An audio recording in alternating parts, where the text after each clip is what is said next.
प्रश्न दिया है कि सिद्ध कीजिए कि रेखाएं x minus 3/3 equal to 2 minus Y upon 4 equal to z plus 1/1 और x plus 2y plus 3z equal to 0 equal to 2x plus 4y plus 3z plus 3 बिंदु 9 ऋण 6 1 पर एक दूसरे को मिलती है। ये हमें सिद्ध करना है।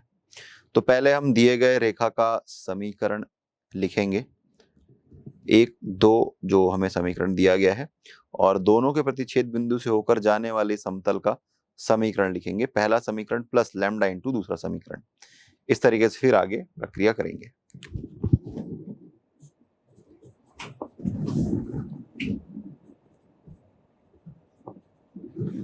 दी हुई रेखाओं के समीकरण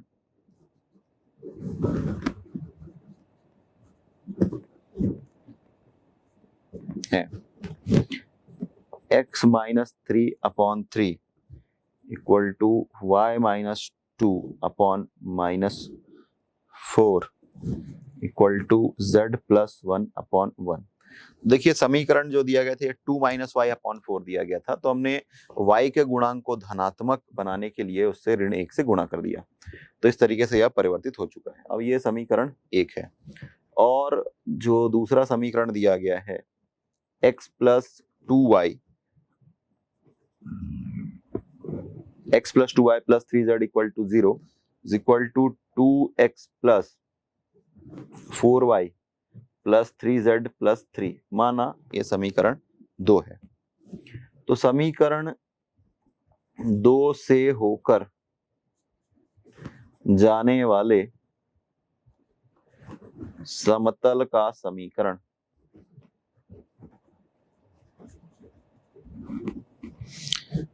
तो this plus lambda into this, तो लिखेंगे x plus 2y plus 3z plus lambda into 2x plus 4y plus 3z plus 3 equal to 0। अब यहां से x, y और y, z कोफिशिएंट्स को अलग अलग कर लेते हैं। तो देखिए x यहां पर है, ये x into 1 plus 2 lambda, similarly y तो ये 2 प्लस 4 लैम्डा, और z यहाँ सबको मिल जाएगा 3 प्लस 3 लैम्डा, और यहाँ पर एक कांस्टेंट टर्म बच रहा है that is 3 lambda equal to 0। मान लेते हैं कि ये समीकरण 3 है। और यदि ये जो समतल है, यदि यह समतल रेखा 1 के समांतर है तो 1 plus 2 lambda into 3 plus 2 plus 4 lambda into -4 plus 3 plus 3 lambda into 1 that is equal to 0। This into this plus this into this plus this into this, ये समांतर होने के लिए कंडीशन है, आपको पता है। अब इसको हम सॉल्व करते हैं। तो ये 3 से 1 का गुणा करेंगे 3, और 3 दूनी 6 लैम्डा, इसके बाद ऋण 4 दूनी 8, ऋण 16 लैम्डा, धन 3 लैम्डा बराबर 0। तो इसको सरल करेंगे तो देखिए ये है प्लस 6 लैम्डा और -16 लैम्डा, तो -10 लैम्डा, और ये मिल जाएगा -7 लैम्डा। तो 3 और 3 6, तो ऋण 8 धन 6, तो मिल जाएगा ऋण 2 बराबर 0। तो यहाँ से यदि हम इसको सरल करेंगे तो आपको मिल जाएगा लैम्डा इक्वल टू -2/7। यह लैम्डा का मान हमें मिल गया। समीकरण 3 में लैम्डा का मान रखने पर, इसलिए समीकरण 3 में लैम्डा का मान रखने पर रेखा 2 से होकर जाने वाले और रेखा 1 के समांतर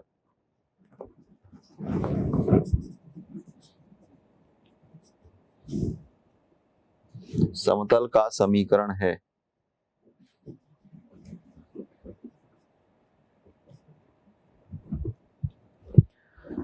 तो ये जो लेमडा का मान है समीकरण 3 में रख देते हैं तो मिल जाएगा x इंटू 1 माइनस 4/7। देखिए ये लेमडा के स्थान पर हम -2/7 पुट कर रहे हैं तो हमें ये मिल गया। फिर plus y into 2 minus 8/7 plus z into 3 minus 6/7 plus तो नहीं, यहाँ पे माइनस साइन आएगा क्योंकि लेमडा का मान -2/7 है, यहाँ पर रख देंगे तो -6/7 आ जाएगा, दैट इज इक्वल टू 0।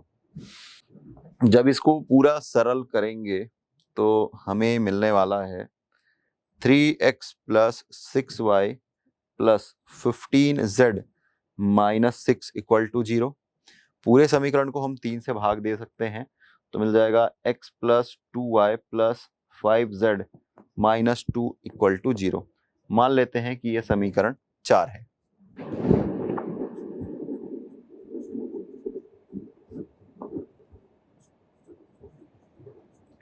स्पष्ट है कि रेखा जो एक है बिंदु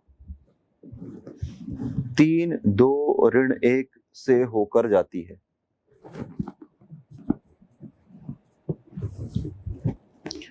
तथा यह बिंदु समतल 4 में भी स्थित है, क्योंकि x, y और z जो निर्देशांक है 3, 2, ऋण 1, इसे समतल के समीकरण में रख देते हैं। देखिए समतल का समीकरण क्या मिला है, x plus 2y plus 5z minus 2 equal to 0। तो इसमें निर्देशांक रखते हैं तो ये 3 धन 2 गुणा 2 धन 5 गुणा ऋण 3 ऋण 2, इसको सरल करते हैं 3 धन 4 ऋण 5 ऋण 2, 4 और 3 7, 5 और 2 7, तो अल्टीमेटली हमको मिल रहा है 0। तो इस तरीके से यह सिद्ध होता है,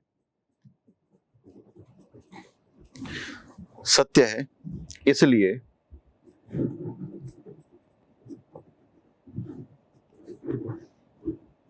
दी हुई रेखाएं समतलीय है।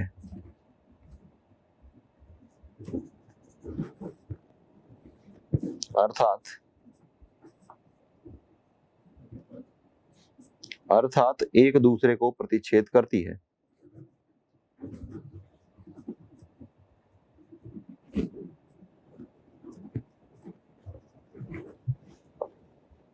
अब रेखा एक पर स्थित किसी बिंदु के निर्देशांक हम ज्ञात करते हैं।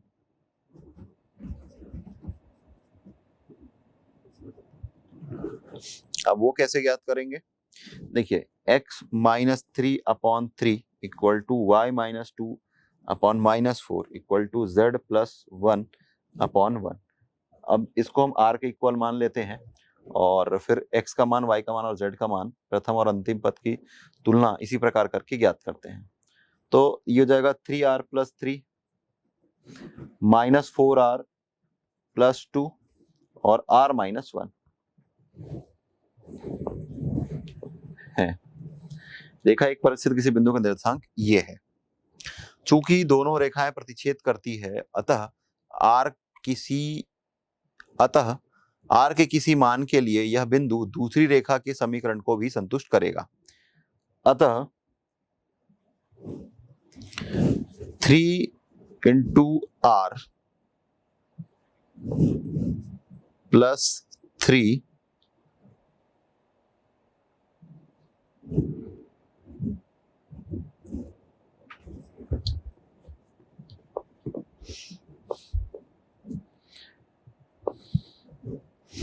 समीकरण जो हमें दिया गया था यह है x plus 2y plus 3z equal to 0। तो यहाँ पर इसका निर्देशांक को हम यहाँ पर रख देते हैं तो मिल जाएगा 3r plus 3 plus 2 into minus 4r plus 2 plus 3 into r minus 1 equal to 0। Solve करते हैं तो 3r plus 3 minus 8r plus 4 plus 3r minus 3 equal to 0। तो देखिए 3 + 3 6r -8r that is -2r। अब -3 और +3 कैंसिल हो जाएगा, +4 ये इक्वल टू 0। तो यहां से आपको r का मान मिल जाएगा r equal to 2। r equal to 2 जो मान हमें मिला है। और दूसरा ये एक समीकरण जो था x + 2y + 3z equal to 0, इससे हमने इसको सॉल्व किया था। और दूसरा जो समीकरण है this is 2x + 4y + 3z + 3, इसमें भी हम मानों को रख करके देखते हैं। तो 2 × 3r + 3 + 4 × -4r + 2 + 3 × r - 1 + 3 equal to 0। चलिए आगे सॉल्व करते हैं। 3 × 2 6r, 2 × 3 that is 6 -16r + 8 + 3r - 3 + 3 equal to 0। तो 6r -16r -10r -10r + 3r this is -7r +3 - 3 cancel, 6 और 8 14 इक्वल टू 0। तो यहां से आपको मिल जाएगा r इक्वल टू 2। तो r इक्वल टू 2 आपको यहां पर भी मिल रहा है और r इक्वल टू 2 आपको यहां पर मिल रहा है। दोनों स्थितियों में हमें r इक्वल टू 2 मिल रहा है। अतः r का जो मान है उसको हम यहां पर रख देते हैं। मान लेते हैं कि ये बिंदु है a, तो प्रतिच्छेद बिंदु का निर्देशांक हमें यहां पर मिल जाएगा। अतः प्रतिच्छेद बिंदु के निर्देशांक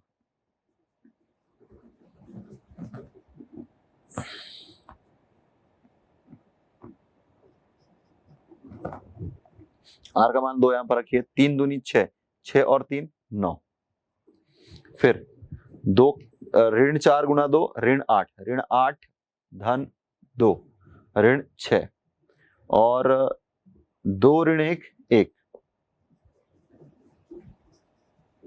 तो 9 ऋण 6 1 यह अभिष्ट बिंदु का निर्देशांक है जहां पर दोनों रेखाएं एक दूसरे को मिलती है। प्रश्न दिया गया है कि सिद्ध कीजिए कि रेखाएं x - 1/2 equal to y - 1/3 equal to z - 1/4 और x - 5/3 equal to y - 7/2 equal to z - 9/1 समतलीय हैं। इन रेखाओं को रखने वाले समतल का समीकरण ज्ञात कीजिए। पहले हमें यह सिद्ध करना है कि दोनों रेखाएं समतलीय है। तो दी गई रेखाओं के समीकरण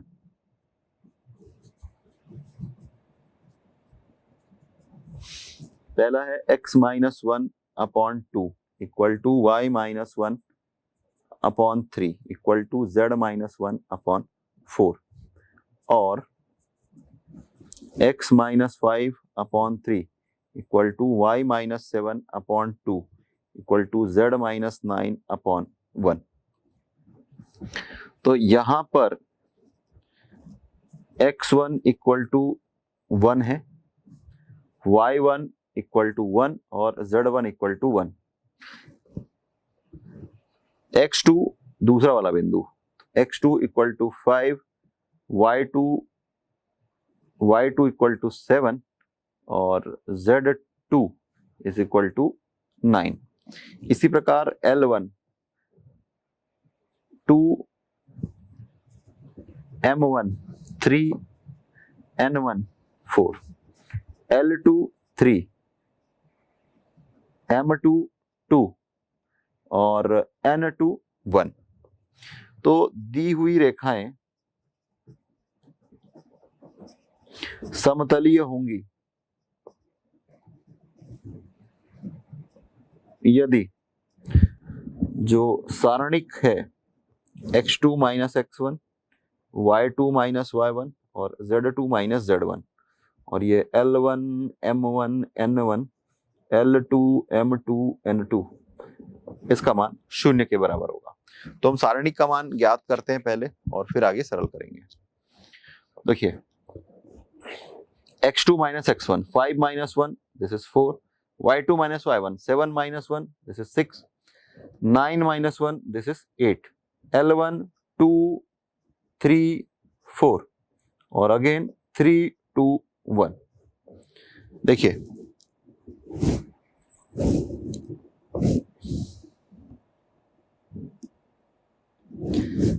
यदि पहले रो से हम 2 को वैनिश निकाल लें तो मिल जाएगा 2 दूनी 4, 2 तिया 6, 2 चौक 8, 2 3 4 और 3 2 1। तो सारणिक में किसी दो पंक्ति या दो स्तंभ के मान यदि समान हो तो सारणिक का मान 0 प्राप्त होता है। ये किसे हमने लेफ्ट हैंड साइड पर रखा था। तो ये हमको मिल जाएगा चूंकि R1 व R2 सर्वसम है, अतः सारणिक के गुणधर्म से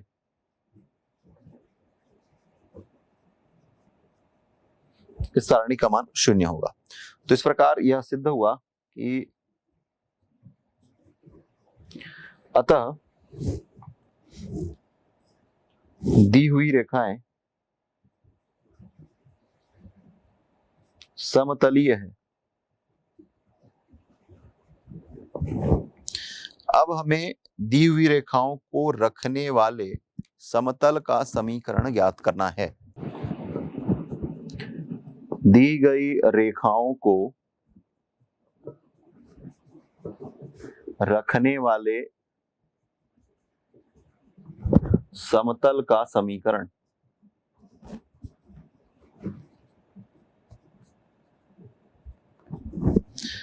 तो ये होता है determinant x minus x1, y minus y1 और z माइनस z1। ये L1 M1 N1 L2 M2 N2 that is equal to 0। तो मान रख देते हैं x माइनस x1 तो मिल जाएगा x माइनस 1 और फिर ये y माइनस 1 और फिर ये z माइनस 1 और फिर L1 M1 N1 तो ये आपको मिला था 2 3 4 और ये मिला था 3 2 1। सारणिक संक्रिया का उपयोग करके भी सरल कर सकते हैं और नहीं तो जिस प्रकार सामान्य रूप से हम सरल करते हैं उस प्रकार से भी सरल कर सकते हैं। तो प्रथम पंक्ति के सापेक्ष में यहाँ पर प्रसार कर रहा हूँ x माइनस 1 इंटू 3 गुणा 1 3 4 गुणित 2 8, फिर माइनस साइन y माइनस 1 2 एकम 2 और 4 तिया 12 धन z माइनस 1 इंटू 2 दूनी 4 और 4 ऋण 9 बराबर 0। तो यहां से हमको मिल जाएगा ऋण 5, तो ये मिल जाएगा ऋण 5x धन 5, फिर ऋण 2 धन 2 ऋण 12 मिल जाएगा ऋण 10, ऋण और ऋण धन 10y ऋण 10 और 4 ऋण 9 तो मिल जाएगा ऋण 5, मिल जाएगा ऋण 5z धन 5 बराबर 0। तो देखिए 5 और ये 5 10 और ये 5 10, ये टोटल कैंसल हो गया और हमें मिल रहा है ऋण 5x धन 10y ऋण 5z बराबर 0। तो यहाँ से हम ऋण 5 को उभयनिष्ठ निकाल करके कैंसिल कर सकते हैं या ऋण 5 से पूरे समीकरण को भाग दे देते हैं। तो मिल जाएगा x ऋण 2y धन z बराबर 0। तो ये अभिष्ट समतल का समीकरण है।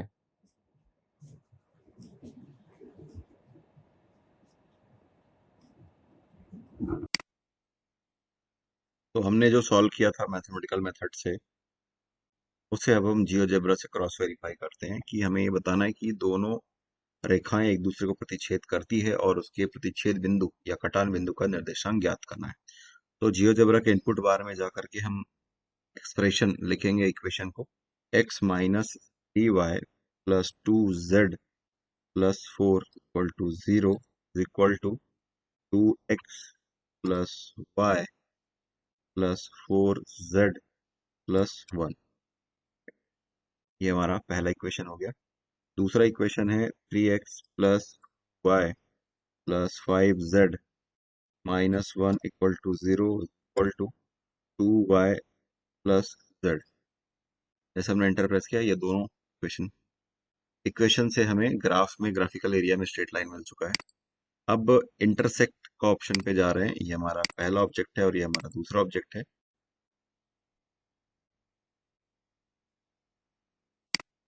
इंटरसेक्शन कैलकुलेट करना है। ये हमारा पहला स्ट्रेट लाइन और ये हमारा दूसरा स्ट्रेट लाइन, दोनों का इंटरसेक्शन पॉइंट हमें ए मिल चुका है और ए का कोऑर्डिनेट है 3 1 -2, क्योंकि हमारे उस आंसर से क्रॉस टैली होता है।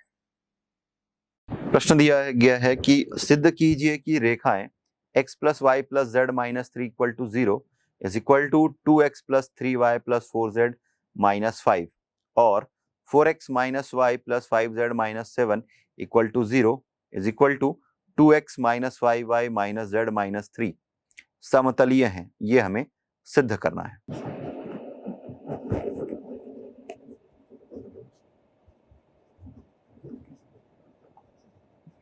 तो दी हुई रेखाओं के समीकरण पहले हम लिखते हैं। x plus Y plus Z minus 3 is equal to 0 is equal to 2x plus 3y plus 4z minus 5 समीकरण 1 और 4x minus Y plus 5z minus 7 is equal to 0 equal to 2x minus 5y minus z minus 3। मान लेते हैं कि समीकरण 2 है। माना समीकरण 1 की दिक को ज्याएं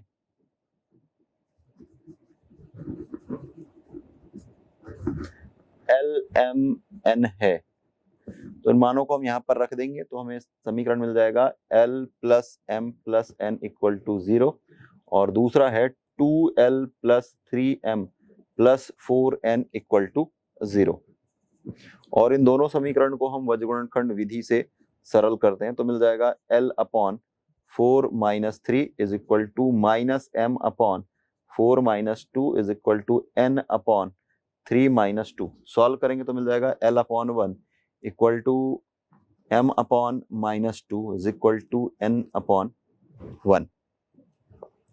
तो 1 माइनस 2 1 ये रेखा के दिक अनुपात हैं। तुम लिखेंगे कि रेखा एक के दिक अनुपात 1 माइनस 2 1 है।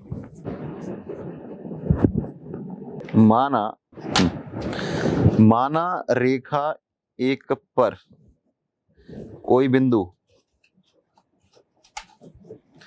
x1 y1 शून्य है, तब हमें मिल जाएगा x1 plus y1 minus 3 is equal to 0 और 2x1 plus 3y1 minus 5 is equal to 0। अब इसको हम सॉल्व करते हैं तो यहां से मिल जाएगा x1 upon minus 5 plus 9 equal to minus y1 upon minus 5 plus 6 is equal to z1 upon 3 minus 2। Solve करेंगे तो मिल जाएगा x1 upon 4 equal to y1 upon minus 1 equal to z1 upon 1। मान लेते हैं कि यह समीकरण 3 है।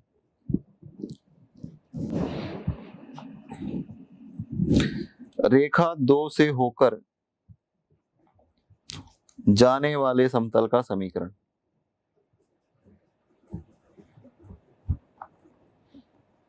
पहला समीकरण प्लस लैम्डा इंटू दूसरा समीकरण हम इस प्रकार लिखते हैं।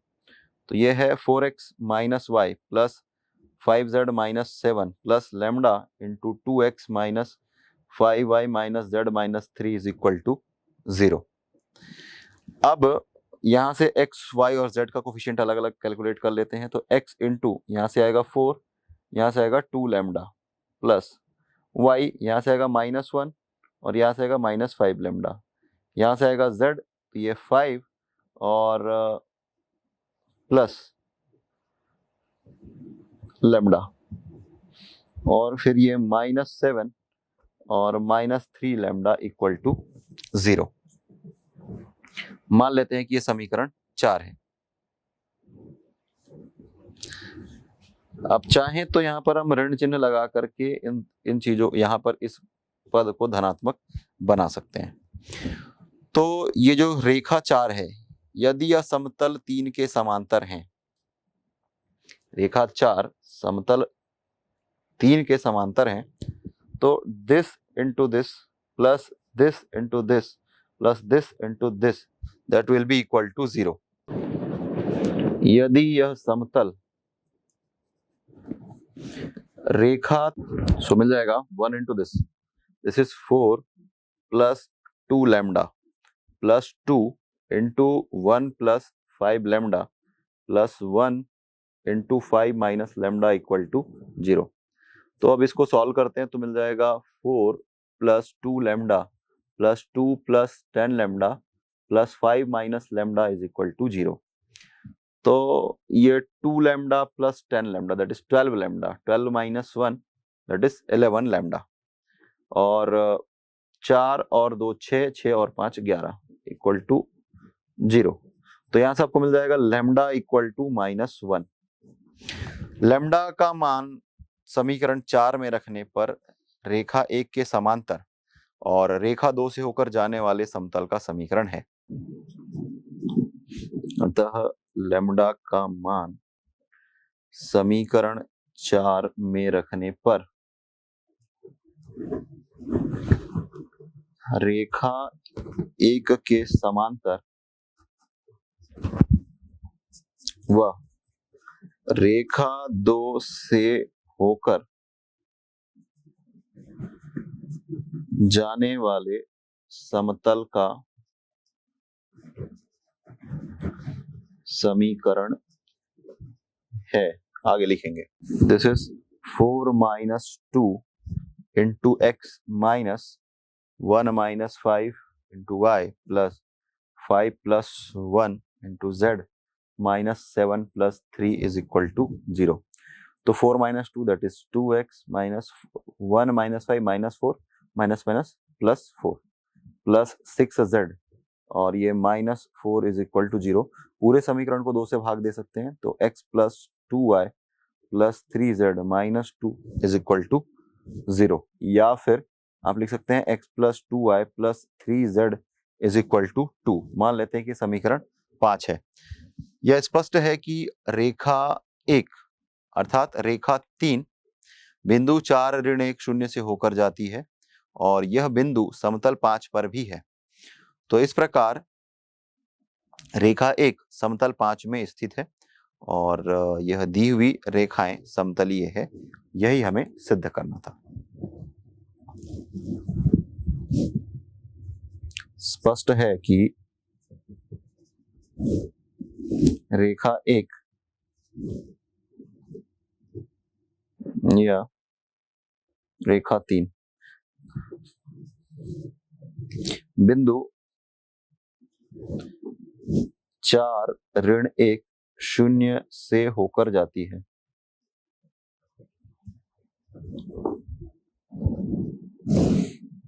और यह बिंदु समतल 5 पर भी है। इस प्रकार रेखा 1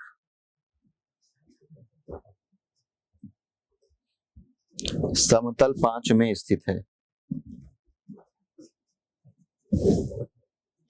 अतः दी हुई रेखाएं समतलीय है। यही हमें सिद्ध करना था। प्रश्न दिया है कि सिद्ध कीजिए कि रेखाएं x minus 3y plus 2z plus 4 equal to 0 is equal to 2x plus Y plus 4z plus 1 और 3x plus 2y plus 5z minus 1 equal to 0 is equal to 2y plus z एक दूसरे को काटती है। कटान बिंदु ज्ञात कीजिए। तो पहली बात ये कि हमें सिद्ध करना है कि ये जो रेखाएं एक दूसरे को काट रही है, उसके बाद हमें प्रतिच्छेद बिंदु या कटान बिंदु का निर्देशांक ज्ञात करने के लिए कहा गया है। तो हम यह लिखते हैं कि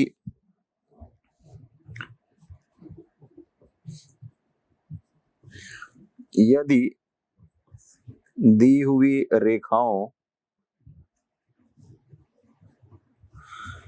के कटान बिंदु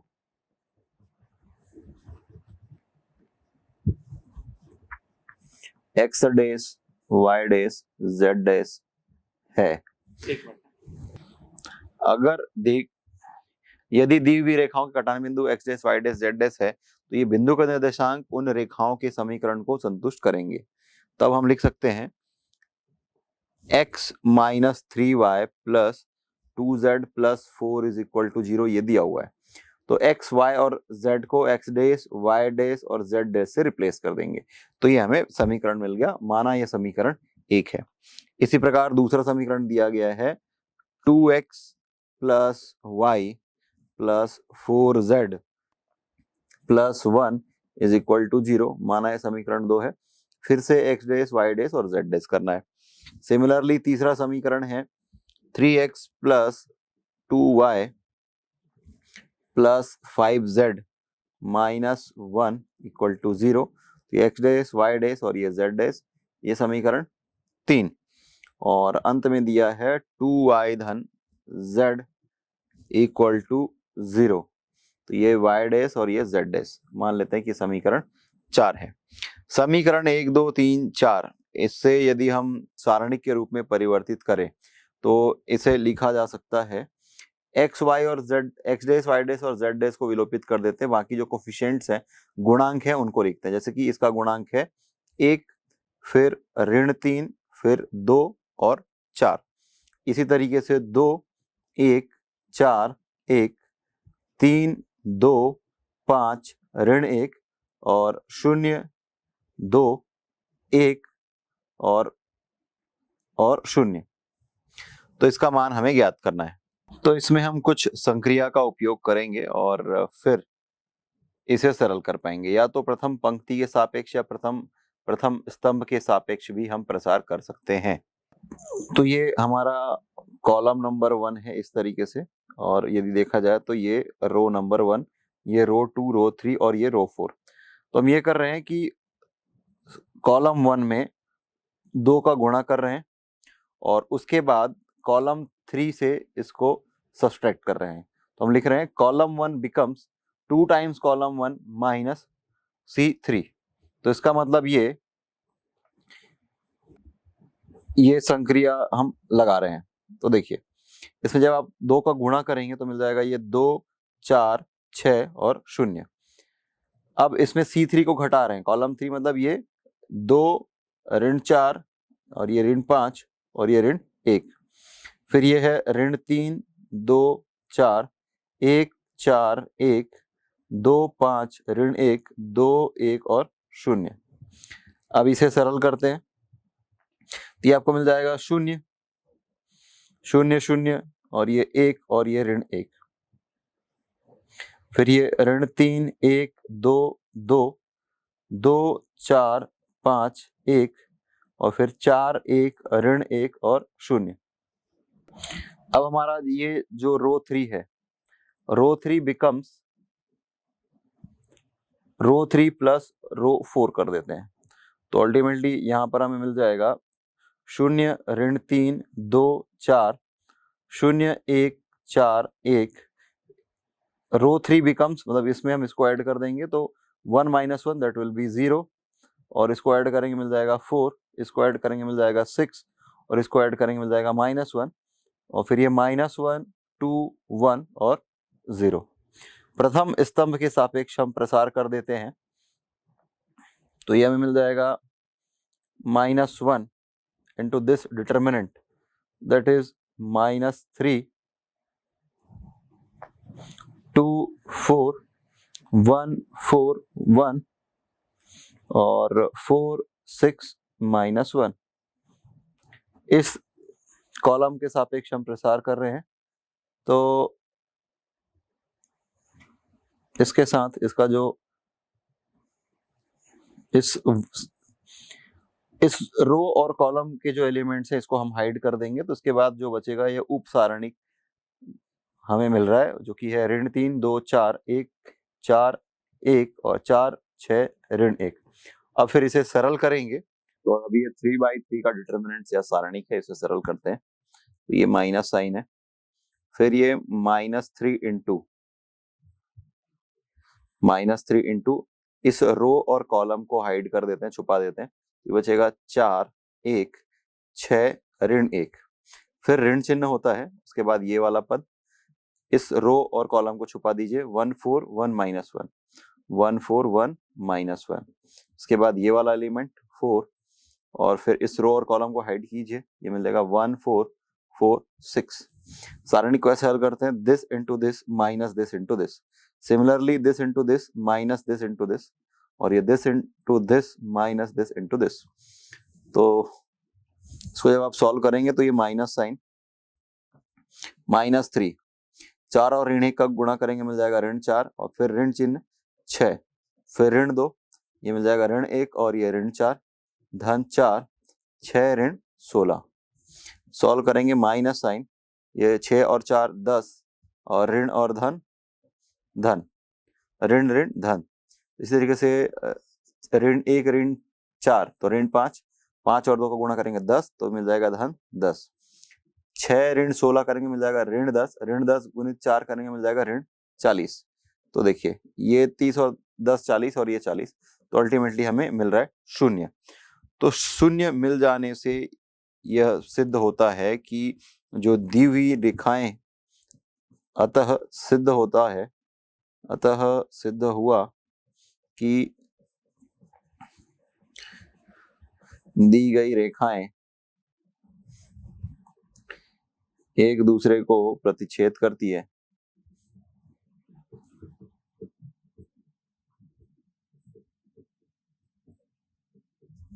अब प्रश्न का जो दूसरा भाग है उसमें हमें कटान बिंदु के निर्देशांक या प्रतिच्छेद बिंदु के निर्देशांक ज्ञात करने के लिए कहा गया है। तो हमारा जो समीकरण था ये है x dash minus 3y dash plus 2z dash plus 4 equal to 0। ये हमारा समीकरण 1 था।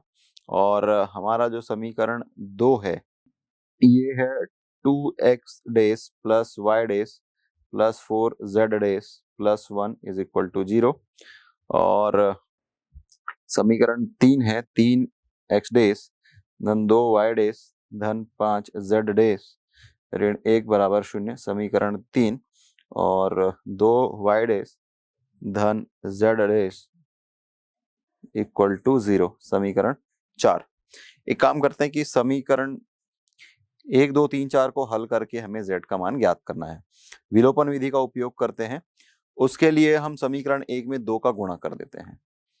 तो समीकरण 1 में अगर हम 2 का गुणा करते हैं तो हमें क्या मिल जाएगा, 2x dash minus 6y dash plus 4z dash plus 8 is equal to 0।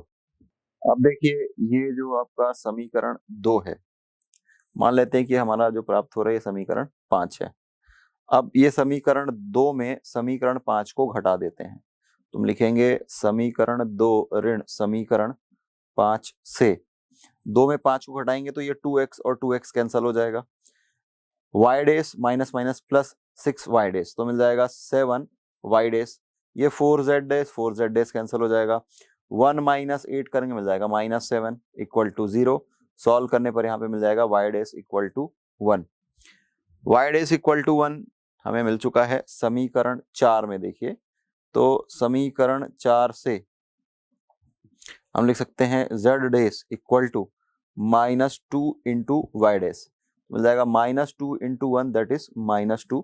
तो इस तरीके से आपको मिल गया z dash equal to -2, y dash मिल गया, z डेस मिल गया, x डेस की वैल्यू कैलकुलेट करनी है, समीकरण 1 में रख देते हैं।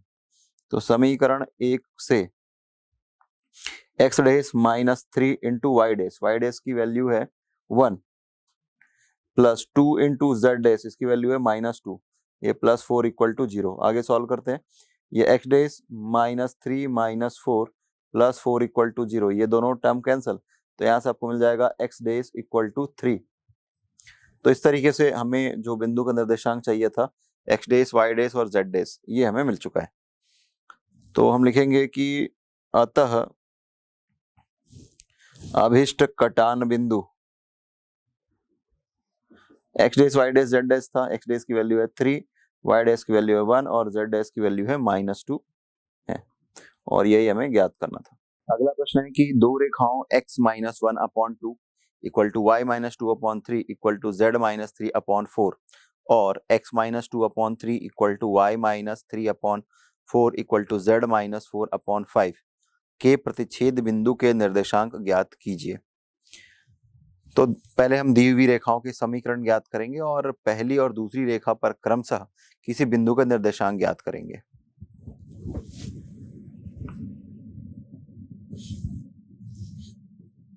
कहेंगे दी हुई सरल रेखाओं के समीकरण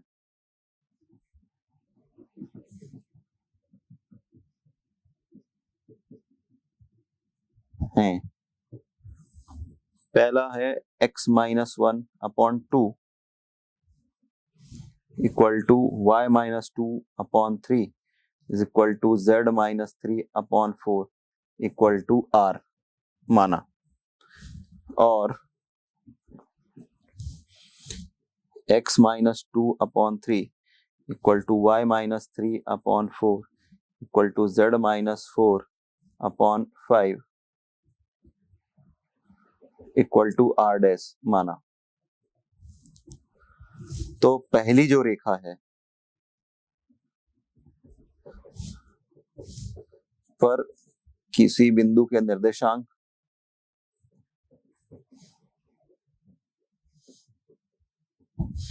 तो प्रथम पद और अंतिम पद की तुलना करेंगे तो मिल जाएगा x minus 1 equal to 2r और x equal to 2r plus 1।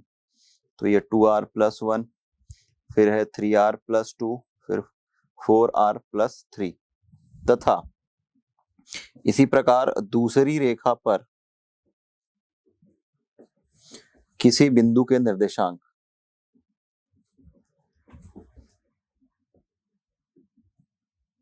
तो हमें क्या मिल जाएगा 3r dash plus 2, 4r dash plus 3 और 5r डैश प्लस 4 है। तो इन दोनों रेखाओं पर हमने किसी बिंदु का निर्देशांक ज्ञात कर लिया। यदि दोनों रेखाएं समतली हैं तो वे किसी न किसी बिंदु पर प्रतिच्छेद करेगी और r तथा r डैश इन्हीं मानों के लिए उपर्युक्त बिंदु संपाती होंगे। तो इसका मतलब ये है कि इसका x कोऑर्डिनेट और इसका x कोऑर्डिनेट इक्वल होगा, इसका y कोऑर्डिनेट और इसका y कोऑर्डिनेट इक्वल होगा, और इसका z कोऑर्डिनेट और इसका z कोऑर्डिनेट इक्वल होगा। तो हम लिखेंगे कि उपर्युक्त प्रतिच्छेद बिंदु के लिए 2r plus 1 is equal to 3r dash plus 2, इन दोनों का x कोऑर्डिनेट बराबर है। उसी तरीके से 3r plus 2 is equal to 4r dash plus 3 और 4r plus 3 is equal to 5r dash plus 4। तो अल्टीमेटली हमें r डैश में समीकरण ज्ञात करने हैं। तो देखिए इस 3r को लेफ्ट साइड में ले आते हैं। तो पहला है 2r minus 3r dash, 1 minus 2 मिल जाएगा माइनस 1 इज इक्वल टू 0। इसी तरीके से ये 3r माइनस 4r डैश और 2 माइनस 3 करेंगे मिल जाएगा माइनस 1 इक्वल टू 0, और इस समीकरण से मिल जाएगा 4r माइनस 5r डैश और ये 3 माइनस 4 तो माइनस 1 इज इक्वल टू 0। तो मान लेते हैं कि ये जो निर्देशांक है ये 1 है, ये 2 है, ये समीकरण 3, ये समीकरण 4 और ये समीकरण 5। समीकरण 3 और 4 को हम वज्र गुणनखंड विधि से हल कर सकते हैं। तो लिखेंगे कि समीकरण 3 व 4 में वज्र गुणनखंड विधि से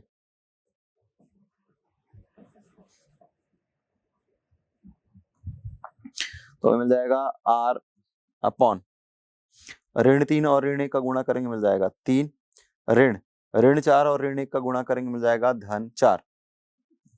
इसी प्रकार माइनस r डैश अपॉन 2 और ऋण 1 का गुणा करेंगे मिल जाएगा ऋण 2, ऋण 3 और ऋण 1 का गुणा करेंगे मिल जाएगा ऋण 3 और ऋण धन। इसी तरीके से 1/2 और ऋण 4 का गुणा करेंगे मिल जाएगा ऋण 8, फिर ऋण चिन्ह 3 और ऋण 3 का गुणा करेंगे मिल जाएगा ऋण 9 और ऋण धन 9। तो इसको जब आप सॉल्व करेंगे तो मिल जाएगा r upon minus 1 equal to minus r dash upon ये 3 माइनस 2 करेंगे तो मिल जाएगा 1। तो ये जो नेगेटिव साइन है इसको मैं डिनोमिनेटर में लगा देता हूं। इसी प्रकार 1 अपॉन 1, तो यहां से आपको r इक्वल टू मिल जाएगा -1 और r डैश इक्वल टू मिल जाएगा -1। तो ये दोनों मान हमें प्राप्त हो चुका है r और r डैश का। तो इससे स्पष्ट है कि चूंकि ये जो दोनों मान हैं हमें समीकरण 3 और 4 से मिले हैं। इन दोनों मान को हम यहाँ पर रख देते हैं समीकरण 5 में। तो r व r' का मान समीकरण 5 को संतुष्ट करता है। और कैसे करता है देखिए, r का मान यहाँ पर रखिए, मिल जाएगा -4 और ये -1 मिल गया -5, और ये r' का मान -1 है तो माइनस माइनस +5, तो +5 -5 दैट इज इक्वल टू 0। तो ये r और r' का जो मान है समीकरण 5 को संतुष्ट करता है। तो इसका मतलब ये है कि जो दी हुई रेखाएं हैं यह समतली है। अतः सिद्ध हुआ कि रेखाएं समतलीय है।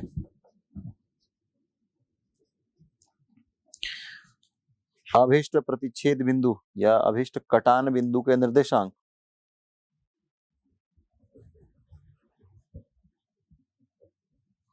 समीकरण 1 या 2 किसी भी एक में मान को रख दीजिए। तो मान के चलते कि समीकरण 1 में हमने मान रख दिया, तो ये मान यहाँ पर रखिए, तो 2 इंटू -1 -2 प्लस 1 दैट इज -1, फिर 3 इंटू -1 -3 प्लस 2 अगेन -1, और यहाँ पर भी 4 इंटू r तो -4 प्लस 3 -1 है।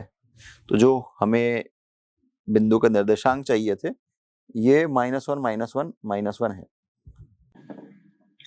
अप्रतिच्छेदी रेखाएं या नॉन इंटरसेक्टिंग लाइंस और स्क्यू लाइंस वे रेखाएं जो न तो एक दूसरे को प्रतिच्छेद करती है न ही समांतर हैं, अप्रतिच्छेदी रेखाएं कहलाती है। जिन रेखाओं में से समतल न जा सके अर्थात जो असमतलीय हो, अप्रतिच्छेदी रेखाएं कहलाती है। दो विषमतल रेखाओं के बीच की न्यूनतम दूरी, the shortest distance between two skew lines. दो विषमतल रेखाओं द्वारा उन सरल रेखाओं पर जो उन दोनों पर लंब हैं, अंतःखंडित भाग दोनों विषमतल रेखाओं के बीच की न्यूनतम दूरी कहलाती है। दो अप्रतिच्छेदी रेखाओं पर उभयनिष्ठ लंब की लंबाई न्यूनतम दूरी होती है। यदि दो सरल रेखाएं प्रतिच्छेदित करती हैं तो उनके बीच की न्यूनतम दूरी स्पष्टतः शून्य होगी। यदि दोनों सरल रेखाएं प्रतिच्छेदित नहीं करती हैं तो उनके बीच की न्यूनतम दूरी की रेखा इन दोनों रेखाओं में से प्रत्येक के लंबवत होगी। इस रेखा के इन रेखाओं के बीच कटे भाग की लंबाई दोनों रेखाओं के बीच की न्यूनतम दूरी कहलाती है। चित्र में L1 L2 दो अप्रतिच्छेदी रेखाएं हैं। चित्र में L1 व L2 दो अप्रतिच्छेदी रेखाएं हैं। रेखा L L1 और L2 में से प्रत्येक के लंबवत है। रेखा L का रेखाओं L1 व L2 के बीच प्रतिच्छेदित भाग PQ है। तब रेखाखंड PQ की लंबाई रेखाओं L1 व L2 के बीच की न्यूनतम दूरी है।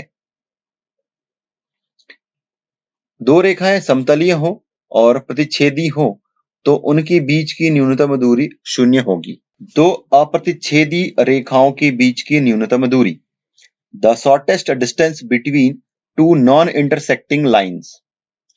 माना दो अप्रतिच्छेदी रेखाओं के कार्तीय रूप में समीकरण है x minus alpha 1 upon L1 equal to y minus beta 1 upon M1 equal to z minus gamma 1 upon N1 equal to R1, समीकरण 1, तथा x minus alpha 2 upon L2 equal to y minus beta 2 upon M2 equal to z minus gamma 2 upon N2 equal to R2, समीकरण 2।